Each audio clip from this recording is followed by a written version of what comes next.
Is there an aspect of your life that you've been wanting some relief around? Perhaps your job or lack thereof, a particular relationship, or perhaps relationship to self. My name is Heather Feather. I am the owner of Rare Bird Medicine, and today's topic is finally relief. Relief is something we can reach for when we're in a state of lack of grace, lack of peace, lack of tranquility, because we're stewing in some type of energy. And sometimes the thing we're wanting relief from is something that is present and occurring in our physical reality, like loss of job or toxic people in a workplace or a toxic relationship or toxic relationship to self. And sometimes one of the things we're wanting relief from can be a bit more ethereal. Every night I have dreams about this person, or I find myself constantly thinking of them, and I don't want to spend so much conscious mental awareness thinking of this person. They're out of sight, get them out of my mind. And, sometimes we haven't yet learned the lesson. So it's repeating so that we can wake up. Heather Feather has had many instances and iterations of manifestation and incarnation in this life. Some physical realities, I wouldn't really call this reality, to each their own, but also some of them ethereal, what Heather would call realities, ethereal experiences, to where I have had an experience where for a decade, I continuously thought of someone that had a very clear communication to me of no thanks. And it was very frustrating to my peace. It's like, I don't want to think of this person. No means no. And I know it better than most. And if you say no to me, I pray the four winds be at your back. May you have distance from me if that's what you seek. But I'm not interested in stewing in the idea of doing something other than what spirit would have me learn. Right now, spirit's having Heather learn this. But it's like there's this misnomer sometimes, specifically when you're having an ethereal experience you want relief from, where you're dreaming of someone all the time, perhaps you're thinking of them. It's possible they're also thinking of you, Atoms can have something called entanglement, where when atoms come together, the spin of the quarks, which is within a subatomic particle, which is within an atom, is forever altered by those atoms having had proximity. And if you've been thinking of someone that you can't seem to get off your mind, it's possible and probable, because Heather Feather also believes, and studies are starting to reflect this, that consciousness is connected and is what's influencing the atoms, that you are subatomically linked due to this entanglement, and you are linked on a consciousness level. So there are times when I've had relationships that I wasn't as invested in, and I keep thinking of a person. And so then Heather started to tune into is this me thinking of them, or is this them thinking of me? You know what I mean? So then I just start praying for that person to meet someone new, or to have somebody else enter their life so that their attention can turn towards, or to learn the lesson, or whatever it is that's needed, may be graceful and easy, so that their attention can be freed of the idea of me, because I am just a construct, a concept. I am a reflection of an aspect or a slice of your consciousness. And it's possible also that I've been thinking of you if you're thinking of me. That is all connected. So one of the things we can do is practice the art of allowing. I've had to, over the past decade, allow my attention to be where it is and to continuously ask, what is this lesson? Why would you have me stew in this energy for a decade? It's like, what do I need to learn here? And I've learned quite a lot about how much I love, how devotional my love is, how forgiving my love can be. And that doesn't mean that every breath I've ever taken, that's eternally been true, but it's awakened me a lot in the past decade to what I'm capable of doing when it comes to the topic called love or care or interest. And I'm grateful, you know what I mean? I'm always grateful to evolve. And I'm most especially grateful when I can be more aware of what it is that are my gifts. We often love to self-flagellate and can be quite addicted to being the enemy, the bad guy, the dirty, terrible worm under the feet of humanity. But it is our light often. I've experienced, Marianne Williamson famously wrote this in a speech for Nelson Mandela. It is our light that most frightens us, not our darkness.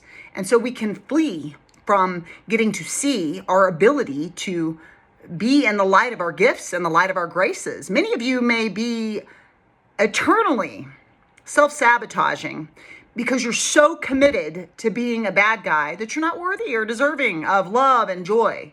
But Heather would say, you are eternal, you are love and joy. And to the degree that you chew and stew in the fruits of rottenness, your rotten, terrible characterness, to this degree do you chew on illusions and lies.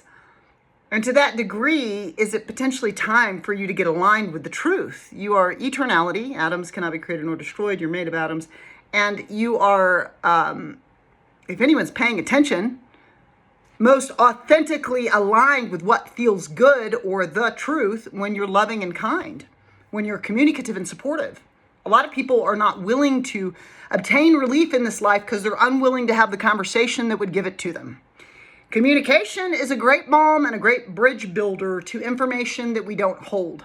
And there are a lot of ways the ego and the self can fill in the blanks on relationships. They said this, that meant that because I have this filter of my unworthiness over both eyeballs. But when they said that, and you have this filter over your eyes and ears that always regurgitates back to you your worthlessness, you might hear or see things that are not true. And we know that your mind can lie to you. It can tell you you're unlovable, which is never true. And so one of the things we can do to garner relief is to accept whatever it is we're going through, whether it be etheric or physical. One of the other things we can do is communicate, build a bridge. Let's talk about it. You know what I mean? Oftentimes we are assuming, and it's true, we tend to make up scenarios. We use the imagination to worry and create scenarios that never have or will be true, that often are not a reflection of what would occur for you if you chose to have the bravery and the courage to have that communication.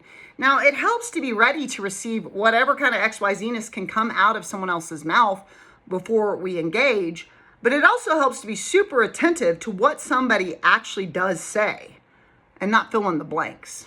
One of the other pieces I wanted to speak to in this is that oftentimes where we are with our physical reality is we are committed to a very dark idea. I lost my job. I can't find another job. I keep trying, blah, blah, blah. And then that becomes a self-fulfilling prophecy. I'm in this toxic relationship. I'm imprisoned. It's like, well, you are the authority in your life. And we can be in some tricky and toxic situations, but there is always a way you can use your mind to create the paradigm you ultimately want to see and you ultimately want to be walking towards in your living tree. So it's important to know if you feel imprisoned in a relationship, whatever that may be, that you are choosing to be in that prison. You have a mouth that can communicate your freedom. You have choices you can make to exercise yourself from what is unwanted. You have infinite opportunity to create the reality you want. And sometimes that can be a tricky thing to do. Heather's been in those shoes. But ultimately, I am standing in my freest, most generous of spirit, delightful eras of my life. I am blessed in all the dimensions. And it is not lost on me. And I am grateful for everything that I witnessed because all of it, no doubt, involves my soul. And so I'm no longer in a state of resistance for what spirit hands. So, you know, someone may see me leave a relationship or leave a sexual connection or leave something and just think, oh, she is ice cold. She literally said nothing to me after she left. And it's not that I'm ice cold. It's not that I have no feeling. I'm just clear on what does and does not serve my loving life to the degree of absurdity that I intend to do that as a being. And that includes not engaging with frequencies that do not hand me fruits that are sweet. So if you come in and hand Heather a fruit that's not sweet, that tastes like garbage, tastes like disconnection, tastes like, I don't eat sacks of farts. Like, thank you so much for this rotten garbage of an offering. But I am here for nectar. I am here for Amrit. And so Heather Feather is very closely paying attention to where the nectar is, where the Amrit is. Part of what I've done is isolated the self so that I can be clear, very clear, when I rejoin connections as to what it feels like. And if it doesn't feel like medicine, and if it doesn't feel like grace, and if it doesn't feel like blessing, it doesn't offer me the kind of relief that I seek to experience in this place. And the answer is no. What changes can you make today that might serve you to feel relief? What negative conversation do you need to come out of with yourself or others? Or what conversation do you need to enter into? You can always subscribe on YouTube. Amun.